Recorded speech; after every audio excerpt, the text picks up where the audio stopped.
Magandang buhay mga amo. For today's video, magre-release tayo ng unfinished project na na patrol. So ito, re-release na natin kahit hindi pa masyadong tapos. So, mapakita ko na sa inyo konting walk-around lang. Itong bumper natin, fabricated yan. Fabricated yan.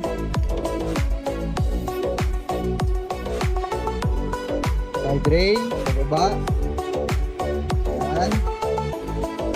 Side step. Tapos, dito sa likod. Fabricated. Yan. Fabricated din. One winch point of rope. Okay, winch sa loob. Wala sa next. Na DXT. Yan. Ito may version tayo nito na may tire carrier. Ito isa natin sa may tire carrier at may jerrycan. Yan, tire carrier sa jerrycan. Ito isa palabas na rin to. Dadali natin sa paint shop. Ito, ano dito? Halos same sila dito sa kabila. Same na yung setup. May winch din sa likod. Tapos Ironman ang pangilalim natin dito.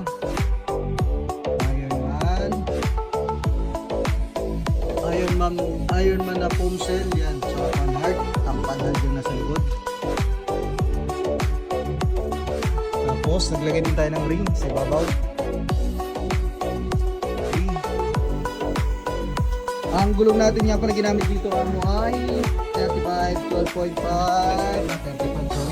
38.5. Yan, medyo madumi na lang kasi tinesting na namin. So diretso labas na yan. Tinesting na namin yan sa putigan, kaya ganyan yung kadumi. So dadalhin to sa paint shop para mapinturahan na at para mapakinis na. Then update ko ulit kayo sa susunod na labas nito na makinis na. Yan, Ironman. Yan, medyo talagang tested din kaya ganyan. Drop box din tayo dito amo. Tapos yung mga yan extended stabilizer link, drop box. Ayan. Tapos nag-regear tayo dito ng 512. Ginamitan din natin ng stabilizer, steering stabilizer. Ayan. O return to center, kung naman ang tawag dyan.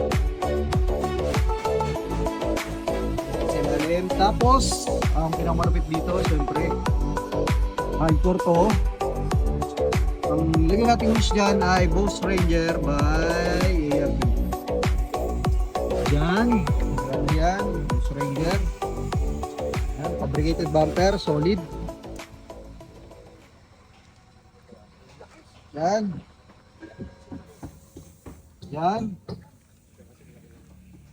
Ako magko-comment na hindi pa malinis. Talagang hindi pa malinis yan, pero paglabas niya sa paint shop, makikita nyo kung gaano kakinis yan. Parang ganito yan. Pakita ko na rin yung mga ibang release natin. Yan. Ito. Patrol din yan. Tapos ito, yung release na natin. Yan. Puro tinesting natin yan sa hardcore. Kaya yan, pinapakita ko sa inyo kung gaano kalinis o gaano kadumi man yan. Tapos dito may ongoing pa tayo. Yan, binibuild pa rin natin yan. Napabricate natin ang front bumper sa mukha nitong mga nandito. Fabricated lahat po yung mga amoy, mga ginagawa natin dito. Fabricated na mga steel bumper ha. Ito, abangan nyo rin to. Pa-release na rin to.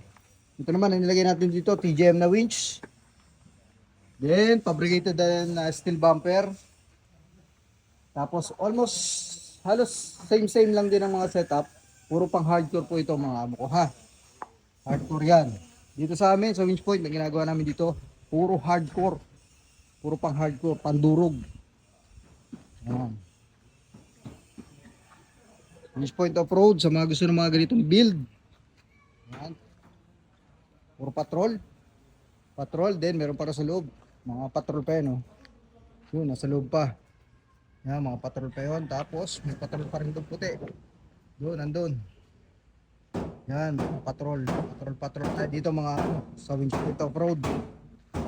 Kung gusto ng mga ganitong build, Winch Point Off-Road, Bermo sa Daang Hari, Imus Cavite. Maraming salamat mga amo ko.